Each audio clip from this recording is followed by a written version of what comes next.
राधे राधे भक्तों, मैं हूँ दीपा खई और आज आप सुन रहे हैं भगवत भक्त राजा श्री चतुर्भुज जी का प्रसंग।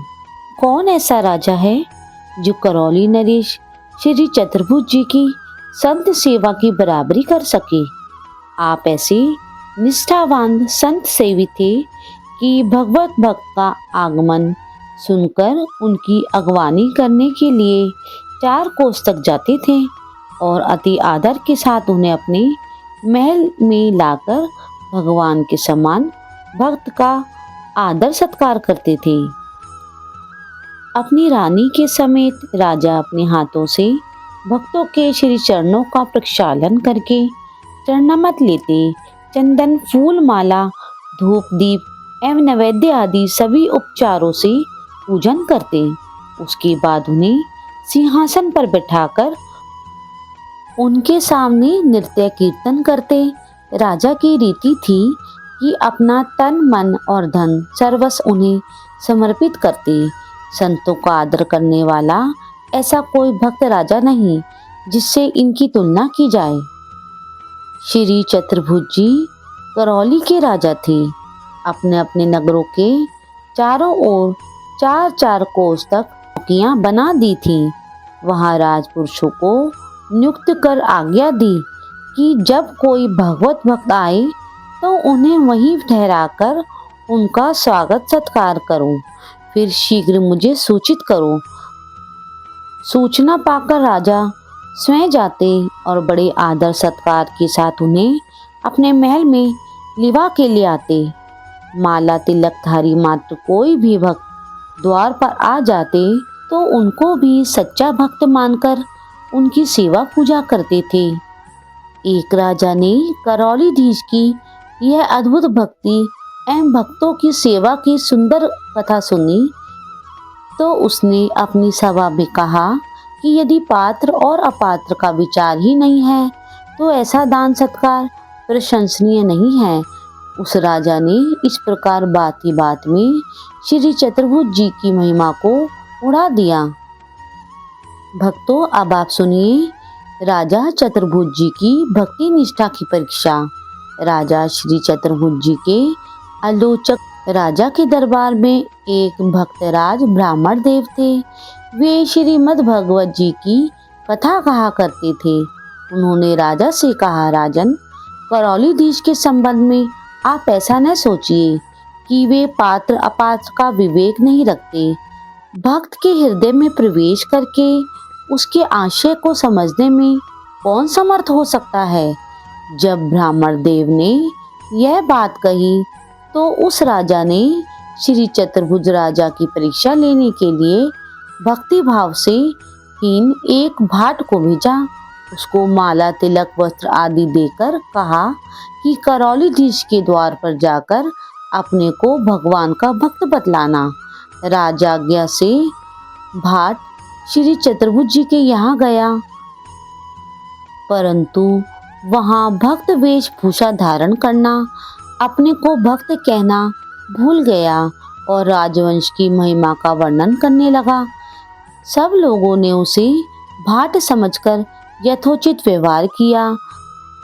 अब वह भीतर कैसे जाने पाता। 1 महीने बाद उसे स्मरण हुआ कि मुझे साधु वेश धारण कर राजा चतुर्भुज की परीक्षा लेने को कहा गया है। फिर क्या था, उसने माला तिलक धारण कर राजद्वार पर जाकर कहा कि राजा से कह दो कि कोई एक भगवत भक्त आए हैं। द्वारपालों ने कहा, महात्मन, आप निशंक निसंकोच भीतर राजमहल में जाइए, आपके लिए रोक नहीं है। यह सुनकर भीतर चला गया। श्री चतुर्भुज ने भक्त वेश देखकर उसका अपनी रीति के अनुसार खूब स्वागत सत्कार किया। राजा ने भक्ति चर्चा छेड़कर अच्छी प्रकार से समझ लिया कि इनके भीतर भक्ति की किंचित गंध भी नहीं है और किसी ने मेरी परीक्षा लेने भेजा है। फिर राजा ने अपनी वेश निष्ठा से उस भाट के लिए भंडार खोल दिया और प्रार्थना की कि आप इच्छा अनुसार धन ले लीजिए, सर्वस्व आपका ही है। उस भाट ने मनमाना सोना चांदी आदि बहुत सा धन बांध लिया।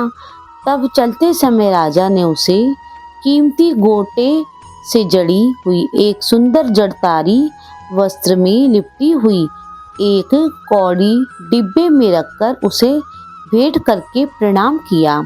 वह भाट करौली से लौटकर अपने राजा के पास आया और उसने भरी राजसभा में सब समाचार सुनाकर जो धन लाया था उसे दिखाया। बाद में डिब्बा भी दिया। राजा ने डिब्बा खोला और जड़ाऊ कपड़े में लिपटी एक कानी कौड़ी देखी। रात में पंडित जी के पास आकर सब बात बताकर कौड़ी देने का रहस्य पूछा।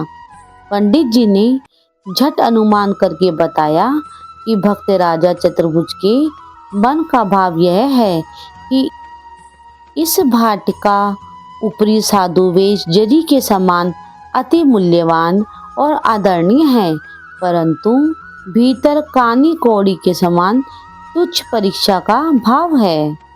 भक्तों, अब आप सुनिए राजा का पक्षी मैना द्वारा चतुर्भुज जी की भक्ति के प्रभाव को जानना। भक्त पंडित जी के श्री मुख से जरी लिपटी कौड़ी के रहस्य को जानकर राजा ने कहा, महाराज जी, आपने अति उत्तम बात कही, परंतु मेरी इच्छा है कि आप स्वयं करौली जाएं और श्री चतुर्भुज जी की भक्ति का वास्तविक तत्व लेकर आएं।